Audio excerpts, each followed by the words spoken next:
Hello and welcome. What you're about to hear is an interview with another bookkeeper. I feel like it's important for bookkeepers to know that bookkeeping is not a one-size-fits-all. Rather, bookkeeping is what you make of it. You get to decide what you do, how often you do it, and who you do it for. I thought that there would be value in having us listen to other bookkeepers describe their business and how they run their business. My goal for this is to encourage and inspire you to think about what you want to do and how you want to do it, and just hear how other people got to where they are. Let's begin. So thanks for joining me. I am so excited you're here. I talk to you socially and work-y and mastermind-y on a weekly basis, but now I get to talk to you on a podcast, which is awesome. Can you tell us who you are, where you're located, and what do you do? Yeah, so I'm Carissa Parish. I am in Fort Worth, Texas, and I have a bookkeeping business called Balance Bookkeeper. Got the name because I'm a Libra, and we're all about weighing our scales and perfect balance. So that's kind of how I came up with the name. When I started, it was just bookkeeping, but as time has evolved and just kind of figuring out what it is that I like doing, what I don't like doing, and, just kind of you grow through your business, and where you started in your business is not necessarily like where you're going to stay the whole time. We're here in January 2024, and I have different goals for this year, which will be stepping into more of the financial advisory and like financial planning. So maybe virtual CFO, still working with a business coach to really narrow down what my services and offerings will look like, but certainly will be keeping bookkeeping as a line of business under the Perfect Balance umbrella. That's cool. Yeah. So in order for you to offer CFO and advisory services as well as bookkeeping, is it just you or do you have a team? Yep. It started off as just me, and then I brought on a part-time subcontractor, and then now I have another part-time subcontractor. My two girls, they are really involved in the day-to-day, and they are becoming more of the client-facing when it comes to asking questions. But yeah, I'm trying to step out of the day-to-day and step more into a CEO of the business while I also branch into new service offerings of the advisory. So you're not, I know you. I know you didn't just wake up one day, graduate school, and go straight into bookkeeping. Do you want to talk a little bit about what you did? I mean, it's not a career change, but it's a career shift. Yeah, so I have my accounting degree, and I was in corporate for 12 years. And it was really during the pandemic that really got the ball rolling on this whole bookkeeping business thing. So it was in a Facebook group that somebody was referring a family friend that was a real estate investor. And they were like, hey, family friend needs a bookkeeper, da, da, da, da, da. So I commented on it and I was like, hey, I'm in accounting. If they just need, someone to do their books, send them my info. And that person actually reached out and we vibed really well. He was just like, sure, you're hired. And I was like, oh, okay. So nice. That's kind of how I got my first client, from a Facebook post. Again, it was during the pandemic. I was working from home. I was able to juggle my full-time corporate job. And then I brought on this one client. And then I found a program called the Bookkeeper's Business Launch. So I think it's called Bookkeeper Launch. Bookkeeper Launch, yeah. So I found that program and I was like, what's the worst that could happen? I'm great at accounting, but I don't really know what it's like to run a business, to use QuickBooks. And so I was like, well, let me just try this out. So I was like, okay. So I started the program, and then long and behold, there was another Facebook post in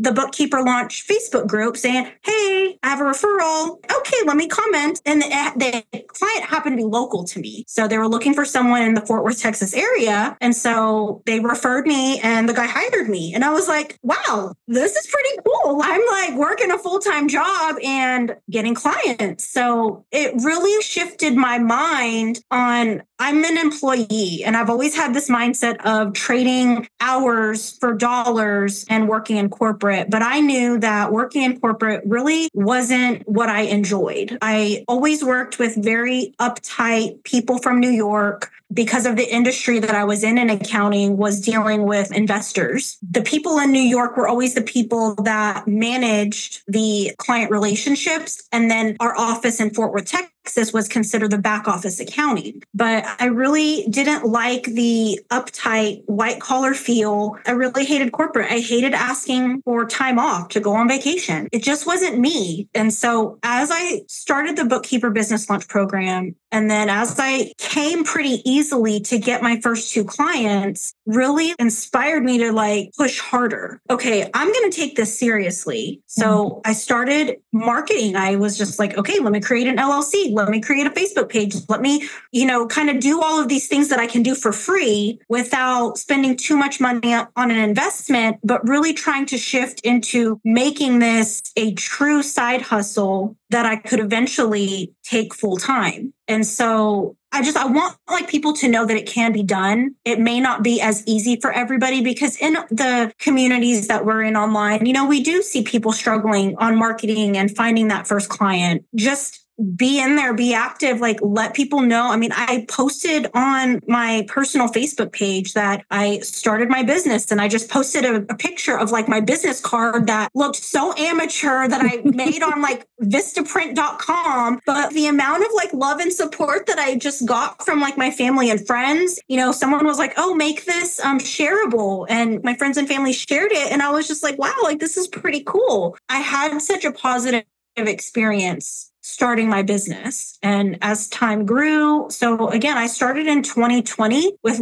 2 clients, and I was able to leave my corporate job and walk away fully. And I was making a 6-figure salary. It came with a lot of hard work and discipline to put together a game plan on the steps I was going to take to quit my job. So I did work with a business coach to say, okay, if I truly want to leave my corporate job, what do I need to do? I was able to put together a spreadsheet of my family budget and what did my family budget look like. I really didn't have that many business expenses at the time, except for, maybe my email. So, what I want people to know is this can be done. You can literally replace your salary and make this full time. And everyone's situation is going to be different. Everyone's timeline is going to be different. But I will say the best thing that I did was put together that family budget. What were my expenses that I needed to survive off of? And I saved, I think 6 months was kind of my goal. In addition to that, I was working towards a monthly recurring goal to say, okay, in addition to that, what is my monthly recurring income on my business? So I put together a spreadsheet on what that looked like. Yeah. And so once I got comfortable with where I was financially, I was able to walk away from my job. And what's crazy is 2 weeks before I had put in my notice, my manager offered to promote me to a controller position. Oh, Yeah. And I had told him I needed time to think about it, right? yeah. And it was going to be a drastic increase in pay. And so I was like, oh my gosh. In my mind, the initial thought was, yes, I want the income. And I was happy I was getting a promotion. But in the back of my head, I knew I was working towards something else that my company didn't know I was working on the side hustle. They didn't know I was close to building that nest egg to the point that I needed it to be in order to leave my job. It was about a week and a half later, I said, I'm respectfully declining the promotion as controller, and I am putting in my 2-week notice. And what's crazy is I don't know if I would have put in my notice if we didn't have that conversation about the promotion either.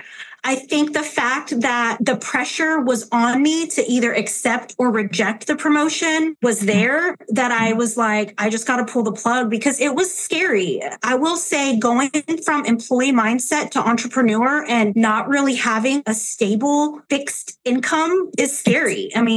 Again, put together my game plan that I worked on with my business coach. It was a lot of personal financial planning for the decision to be made, as well as working towards the business goals and saying, okay, Do I think I can get, one or two more clients? And what am I doing? And again, at that time, I was trying all kinds of different networking. I was visiting like different BNI groups, and I got some clients from BNI. Ultimately, I didn't enjoy BNI, so I didn't stick with it, but I have some great clients that came from it. And so people are like, oh, how do you market and get your first clients? And it's like, there's really no right or wrong answer. Like, you just have to figure out what works for you. Exactly. And you won't know until you try 1,000 different things. Right? I tried BNI. I did not get any clients and I didn't stick with it. I'm like, this is the worst experience. Yeah.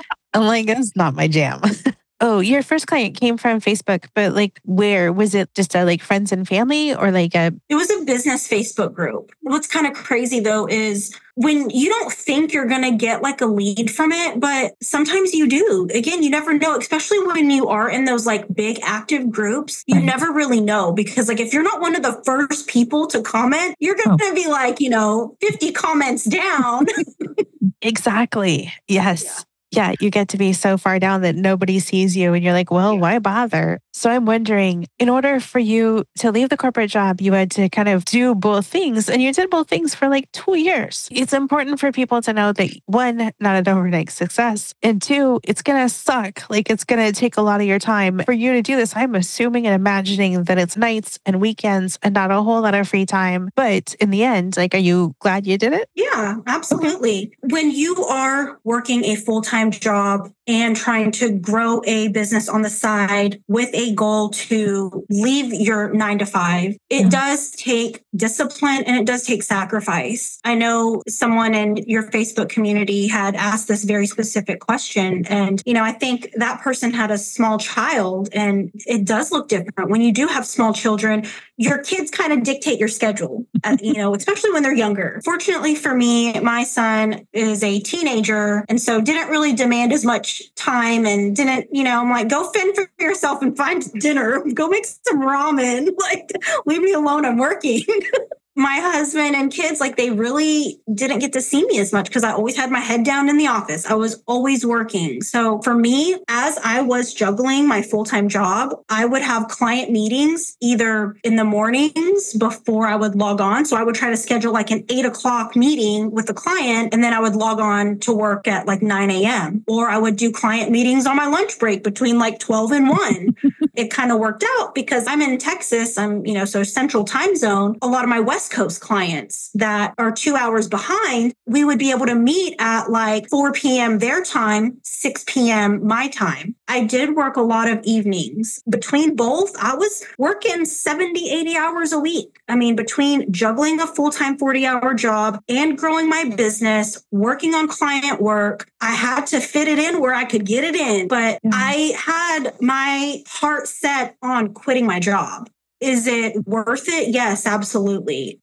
I mean, hell, sometimes I feel like having a job is easier because you can clock in and clock out. You wear so many hats as a business owner. And last year was definitely a year full of growth and learning, organizing, getting systems in place, especially having hired 2 part-time team members. If I'm not organized, how can I expect them to be organized in my system if I'm not setting them up for success? Right. Just being a business owner, you do wear a lot of hats. You're the marketer, you're the content creator, you're the CEO, you're the HR, you're the client facing, you're the quality control, you're the admin, you're the everything. Yeah. So it's a lot. So when I say like the mindset of being an employee to being a self-employed entrepreneur is definitely an adjustment. I had to go through a lot of business coaching because my mindset really wasn't there to be a business owner. I struggled because I was used to being the employee. I was used to being the one that did the work and sent stuff off to my manager for review to be the final say-so. I am now the final say-so. I don't have anybody reviewing my stuff. Right. It's scary. Yeah, it is scary. 100%. Somehow when you start a business, it's like you've given yourself permission to be the boss, hire people and have some part in their income and business paperwork, financial flow. And you're like, it's like one of those times where you just need a more adultier adult. I'm like, I need a more bossier boss, but like, I still want to be the boss. I'm like, can I just like Borrow a boss. Oh, heck yeah, that'd be great.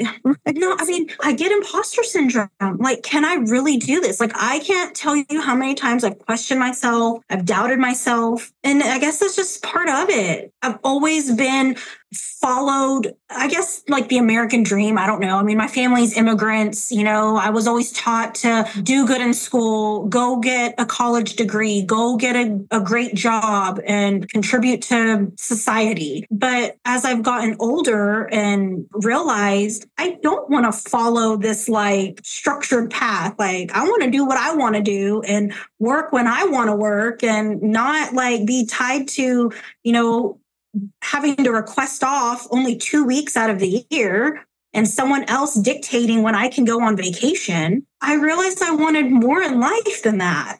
And so part of that comes to what clients I take on in my business. Do I think they're a good personality fit for me? Are they going to care if I throw an F-bomb here and there? Do they care that I use emojis in my emails? Because now I can pick who I want to work with. And I love that. Right? So would you recommend your business coach? Who was that? Yes.